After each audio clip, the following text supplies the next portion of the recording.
51ാമത് നാടകം കായംകുളം കൊലത്തിരി കോഴ സാമ്രാജ്യം ഈ വേദിയിൽ സമാരംഭിക്കുകയാണ്. അതിനു മുൻപായി നാടകത്തെ പറ്റി രണ്ടു വാക്ക്. സാധാരണ രാജാവ് രാജകുടുംബം എന്നൊക്കെ കേൾക്കുമ്പോൾ പ്രൗഢിയുടെ മുഖമാണ് നമ്മുടെ മനസ്സിൽ എത്താറുള്ളത്. എന്നാൽ അദ്ദേഹത്തിന്റെ കുടുംബജീവിതം അങ്ങനെയാണോ? ഇതാ ഒരു രാജാവിന്റെ ദൈനംദിന ജീവിതത്തിലേക്ക് ഒരു എത്തിനോട്ടം.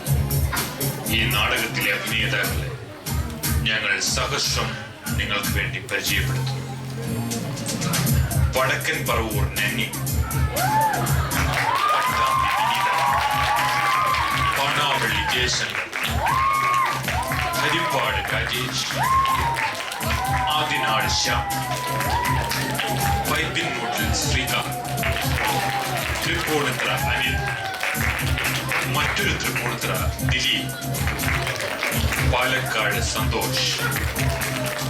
ഈ നാടകത്തിന്റെ വസ്ത്രാലങ്കാരം സ്ഥലത്തെ ചില പ്രധാന പെണ്ണുങ്ങൾ.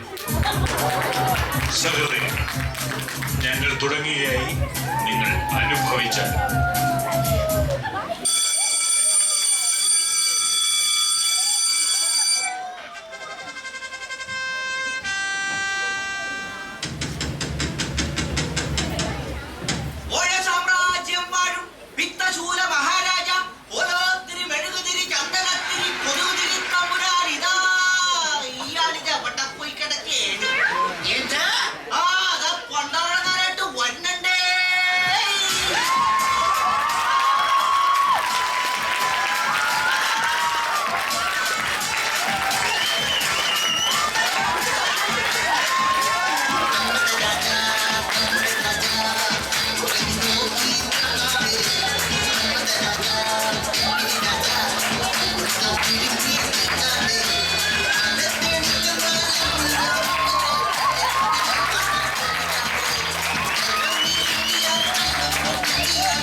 ഇതുവരെ കിട്ടിയില്ല പ്രഭു.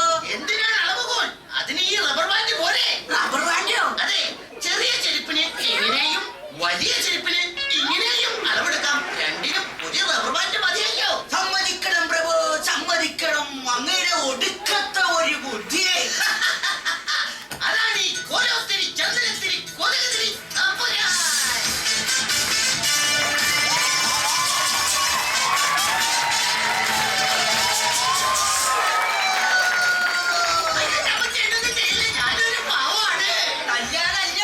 പിന്നെ കൊട്ടാരം ഖജനാവിൽ കള്ളം കേറി. എന്താവാൻ, ഇതിലും വില കൂലിപ്പണിക്ക് പോയാൽ മതിയായിരുന്നെന്നും പറഞ്ഞവൻ പുറത്തുനിന്ന് രാജാവിനെ പച്ചത്തറി പിടിക്കണ്ടേ? ഞാൻ വിളിച്ചു പ്രഭു. എന്നിട്ട് അപ്പോൾ ഒരു പെണ്ണ് പറയുക റേഞ്ചില്ലെന്ന്. ഈശ്വര, എനിക്ക് റേഞ്ചില്ലാത്ത വിവരം ആ പെണ്ണ് അറിയിക്കുമോ? ആരെവിടെ?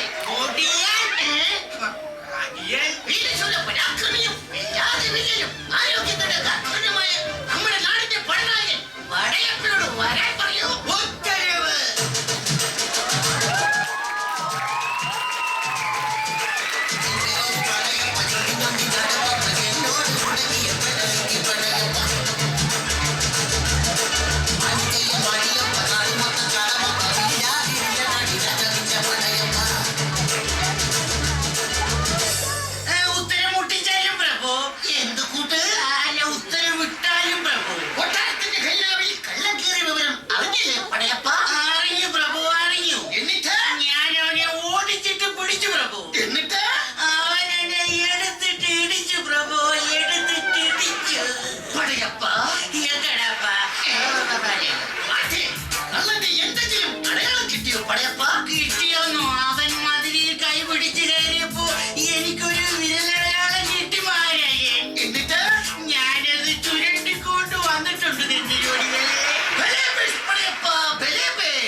മായപ്പ? അവൻ കൊട്ടാരത്തിന്റെ മതിലിൽ ഏഴ് ജാലിയാണ് കടന്നത് ശങ്കര ഉരുട്ടി തിരുമേനി. അതെവിടെ? എത്രയും പെട്ടെന്ന് കൊട്ടാരത്തിന് ചുറ്റുമുള്ള മതിലുകൾ പൊളിച്ചു കളയൂ. എന്തിനാണ് പ്രഭു കൊട്ടാരത്തിന് ചുറ്റുമുള്ള മതിലുകൾ പൊളിച്ചു കളയുന്നത്? അപ്പോൾ ഇനി അവൻ എവിടെ ഏഴ് ജാലിമെന്നൊന്ന് അറിയണമല്ലോ. സമ്മതിക്കണം പ്രഭു, സമ്മതിക്കണം.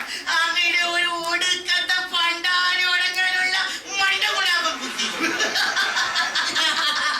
അതാണ് കോലോത്തിരി ചന്ദനത്തിരി കൊതുകുതിരി തമ്പുരാൻ.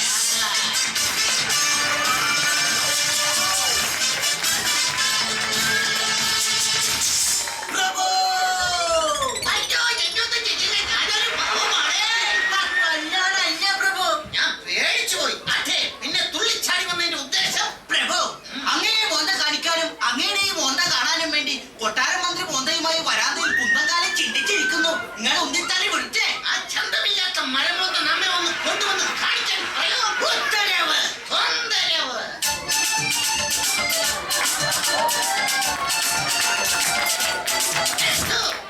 മന്ത്രി എന്താണ് വരാൻ വൈകിയത്? പ്രഭു, ഞാൻ രാവിലെ എഴുന്നേറ്റ് കണ്ണാടി നോക്കിയപ്പോ മുഖത്ത് വലിയ ഒരു ദ്വാരം. എന്നിട്ട് വായടച്ചപ്പോൾ അത് പോയി പ്രഭു. ആ പിന്നെ ഒരു സങ്കടം എനിക്ക് ഉണർത്തിക്കാനുണ്ട്. ഉണർത്തിക്കൂ. അങ്ങയുടെ അച്ഛന്റെ വഴി നിർത്തിയില്ലെങ്കിൽ കൊട്ടാരത്തിലെ തോഴിമാർ ആരും ഇനി മുതൽ പണിക്ക് വരില്ല എന്ന് പറഞ്ഞിട്ടുണ്ട്. നമ്മുടെ അച്ഛൻ വീട് വലിക്കുന്നതിന് തോഴിമാർക്ക് എന്താണ്? അയ്യോ, വീട് വലിക്കുന്ന ആരും അല്ല. പിന്നെ അങ്ങയുടെ അച്ഛൻ തോഴിമാരുടെ കൈ പിടിച്ചിട്ട് ദേ ഇങ്ങോട്ട് പാടി ഇവിടെ പാടി എന്നും പറഞ്ഞ് വലിക്കുന്ന കാര്യമാണ് പറഞ്ഞത്. ഈശ്വരാ, my father daily എന്തൊക്കെ കച്ചറ സടിക്കട്ടിക്കുട്ടൻസ്. പ്രഭോ, ഒരു സങ്കടം കൂടി ഉറങ്ങിക്കിടപ്പുണ്ട്. കുത്തി ഉണർത്തിക്കൂ. പ്രഭു, എനിക്ക് ശമ്പളം തരാനുള്ള 500 രൂപ ഇതുവരെ കിട്ടിയില്ല. കേൾക്കുന്നില്ല മന്ത്രി, ഉറക്കെ പറയൂ. പ്രഭു, 500 രൂപ ഇതുവരെ കിട്ടിയില്ല. കേൾക്കുന്നില്ല മന്ത്രി, ഉറക്കെ പറയൂ. ചേടാ, 500 രൂപ ഇതുവരെ കിട്ടിയില്ല. ഈശ്വരാ, ഒന്നും കേൾക്കുന്നില്ലല്ലോ മന്ത്രി. നമ്മുടെ ഇപ്പുറത്തെ ചെവിയിൽ പറയൂ. പ്രഭു, എനിക്ക് ശമ്പളം തരാനുള്ള 3500 രൂപ ഇതുവരെ തന്നില്ല. മന്ത്രി, 500ന്റെ സൈഡിൽ തന്നെ പറയുന്നതായിരിക്കും കുറച്ചുകൂടെ നല്ലത്. ചങ്ങാതി, ശമ്പളം തരാനുള്ള 500 രൂപ ഉണ്ടെങ്കിൽ തരാനാ പറഞ്ഞത്. ഇന്നത്തെ 500 രൂപ. ആ പ്രഭു, ഈ നോട്ട് കണ്ടിട്ട് എനിക്ക് കള്ളനോട്ടാണോ എന്നൊരു സംശയമുണ്ട്. ഇല്ല മന്ത്രി, ഇത് നല്ല നോട്ടാണ്. ഇത് കള്ളനോട്ട് തന്നെയാ. ഇങ്ങോട്ട് തരൂ.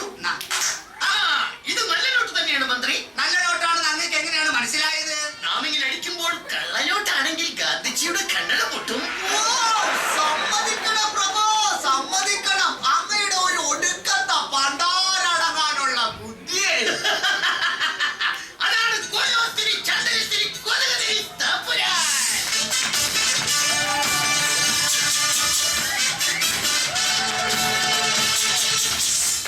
മഹാരാജൻ വീണാൽ താഴട്ടെ. അല്ലല്ല, നീണാൽ വാഴട്ടെ. അറിയും രാജാവല്ലേ? അതല്ല, നീ ആരാണ്? Tell me. കൊട്ടാരത്തിൽ പുതിയതായി ജോലിക്ക് കയറിയ ഭൃത്യനാണ് പ്രഭു. ഓഹോ, വന്നതിന്റെ ഉദ്ദേശം? അങ്ങയെ മുഖം കാണിക്കാൻ മഹാറാണി കാത്തു നിൽക്കുന്നു പ്രഭു. കടന്നു വരാൻ പറയൂ. ഉത്തരവ്. ചോഴ സാമ്രാജ്യം വാഴും രാജാവിൻ വൈഭാണു നീ. കഞ്ചാവ് നിമിത്തം ബോധം കളയണ നാട് നീ. പരദൂഷണത്തിൽ മിടുക്കി മിടുക്കി, വായ്നോട്ടത്തിൽ സൂപ്പറിലെടുക്കി. ദൈവമേ, ഈ പുരുഷന്റെ തലയിൽ നീ വച്ചല്ലോ. പ്രാണേശ്വര, എനിക്കിന്നൊരു കറുത്ത സാരി വാങ്ങി തരണം. എന്തിനാണ് റാണിക്കുന്നത് കറുത്ത സാരി? അയൽക്കൂട്ടത്തിന് പോവാനാ. ഓഹോ, അയൽ രാജ്യത്തെ തങ്കപ്പ മഹാരാജാവിന്റെ ഭാര്യ ഇന്ന് വെളുത്ത സാരിയാ ഉടുക്കുന്നത്. അതെന്താണ്? അവളുടെ കെട്ടിയവന്റെ തലമുടി നനച്ചതല്ലേ. നിങ്ങളുടെ തലമുടി കറുത്തതായതുകൊണ്ടാ കറുത്ത സാരി വേണമെന്ന് ഞാൻ പറഞ്ഞത്. ഈശ്വര, അങ്ങന്താ ആലോചിക്കുന്നത്? ആ പാണ്ടിക്കുടി രാജ്യത്തെ മഹാരാജാവിന്റെ ഭാര്യ എങ്ങനെയായിരിക്കും വരുന്നതെന്നാണ് നാം ആലോചിച്ചത്. അതെന്താ? അങ്ങേരുടെ തലയിൽ ഒരൊറ്റ രോമം പോലും ഇല്ലല്ലോ. ഞാൻ ഇന്നലെ രാത്രി ഒരു മധുര സ്വപ്നം കണ്ടു. വെറുതെ അല്ല, കട്ടിലിൽ നിറച്ച ഉറുമ്പായിരുന്നു. അതല്ല, മമ്മൂട്ടി രാത്രിന്റെ അരികിൽ വരുന്നതായിട്ടാ ഞാൻ സ്വപ്നം കണ്ടത്. ഈശ്വര, മമ്മൂട്ടി വന്നത് നന്നായി. ആ ടി.ജി. രവിയെങ്ങാനും ആയിരുന്നെങ്കിൽ തെണ്ടി പോയേനെ. ഞാനൊരു കാര്യം പറയാൻ മറന്നു. പറയൂ. ഗുരുകുല വിദ്യാഭ്യാസത്തിന് പോയി അവസാനം ഗുരുവിന് കുരു പൊട്ടി പറഞ്ഞു വിട്ട നമ്മുടെ പുത്രന്മാർ വന്നിട്ടുണ്ട്.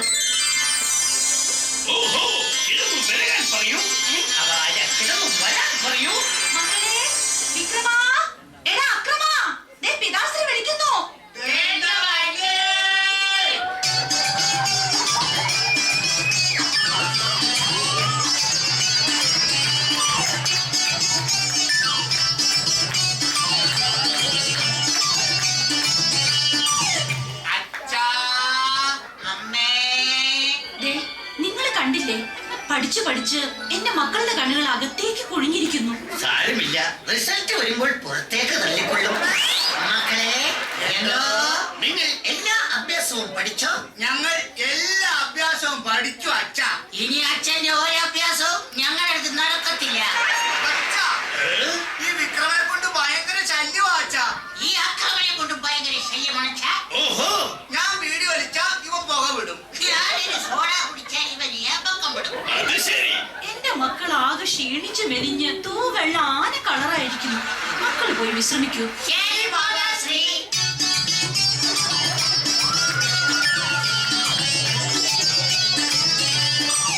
മഹാറാണി, പ്രഭു, നമ്മുടെ മക്കളുടെ അവസ്ഥ കണ്ടിട്ട് എനിക്ക് സഹിക്കത്തില്ല. എത്ര വൈദ്യന്മാരെ കാണിച്ചു, എന്തെല്ലാം മരുന്നുകൾ നൽകി. കുച്ചിനഹി ഫലം, കുച്ചിനഹി. പ്രഭു! എന്നൊന്നും ചെയ്യില്ലേ? അയ്യോ, തല്ലാനല്ല പ്രഭു. പിന്നെ ഓങ്ങപുരത്തെ പെട്ടത്തലയിലായ രാജാവും പരിവാരങ്ങളും നമ്മുടെ രാജ്യത്തെ ആക്രമിക്കാൻ വരുന്നു. എന്താ? എത്രയും പെട്ടെന്ന് പടത്തലവൻ പടയപ്പയെ വിളിക്കൂ. ഇതറിഞ്ഞപ്പോഴേ ആ പട ഓടി രക്ഷപ്പെട്ടു പ്രഭു. എങ്കിൽ എത്രയും പെട്ടെന്ന് മുന്നിൽ കാലാൽപ്പടയും, പിന്നിൽ പീരങ്കിപ്പടയും, സൈഡിൽ ആനപ്പടയും, ഏറ്റവും പുറകിൽ കുതിരപ്പടയും അണിനിരത്തി മന്ത്രി തന്നെ അങ്ങോട്ട് പണം നയിക്കൂ. ഒരു പേപ്പറും പേനയും തരാമോ പ്രഭു? ഇതൊക്കെ എഴുതിയെടുക്കാനായിരിക്കും. അല്ല, ഈ പണി രാജിവെച്ച് വിടുന്നത് രക്ഷപ്പെടാനാ. എന്റെ പ്രഭു, എന്തൊക്കെ അണിനിരുത്തിയാലും അവർ ഈ രാജ്യം പിടിച്ചെടുക്കും. അവസാനം അങ്ങയെ തുറങ്കിലും അടങ്ങി. അപ്പോൾ നമ്മുടെ രാജ്യം, അത് പോക്കാ. നമ്മുടെ കൊട്ടാരം, അതും പോക്കല്ലേ. നമ്മുടെ രാജ്ഞി. അത് ഞാൻ ഏറ്റി. ഈശ്വരാ, നമ്മെ തുറങ്കിലടച്ചാൽ നമ്മുടെ രാജ്യത്തിന്റെ ഗതി എന്താകും? നമ്മുടെ സിംഹാസനം ആര് നോക്കും? ആര് നോക്കും? ഞാൻ നോക്കും.